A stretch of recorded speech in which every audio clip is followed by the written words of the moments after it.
जोहार गे पठुआ को नवा सानताड़ी स्टडी चैनल रे आपया सगुन दाराम नवा वीडियो दो यूजी पीजी रेन स्टूडेंट लगे हेल्पफुल कना और नेट एग्जाम लगे जहां को पे प्रिपेयर कान खान उनको लगे हो नवा वीडियो दो हेल्पफुल किया तबे नितो दो अदबो एतोहब लगे पुइलु कुगली सानताड़ी गायन रे दो तीन तेतेत मेनाआ तेला तुरुई गोटांग तेतेत मेनाआ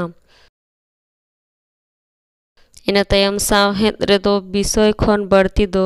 चेत रेना महत्व मेनाआ तेला ओनलिया हा नजर इना तायम हर संबाद पथाम दो ओका अखर ते पासना कान ताहे तेला देवनागरी अखर ते पासना कान ताहे इना तायम सान्ताड़ समाज रेना झतो खन मारांग बिचार दो चेत तेला लो बीर बैसी बिचार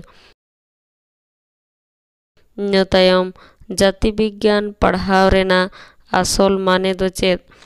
तेला अरिचली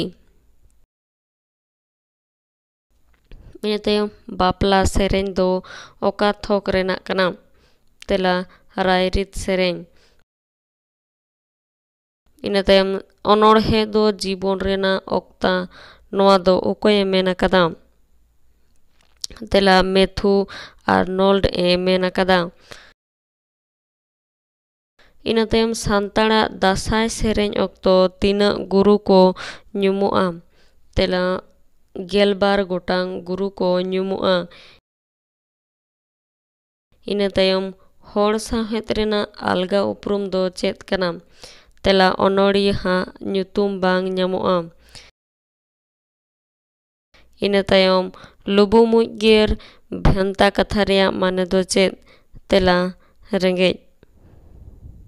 नोडेगे मुचातेना और नोआ वीडियो पोइलु पे नेले खान चैनल सब्सक्राइब तबुन पे और वीडियो दो लाइक तबुन पे और हो नोंकान वीडियो लाहारे ᱧᱟᱢ लगित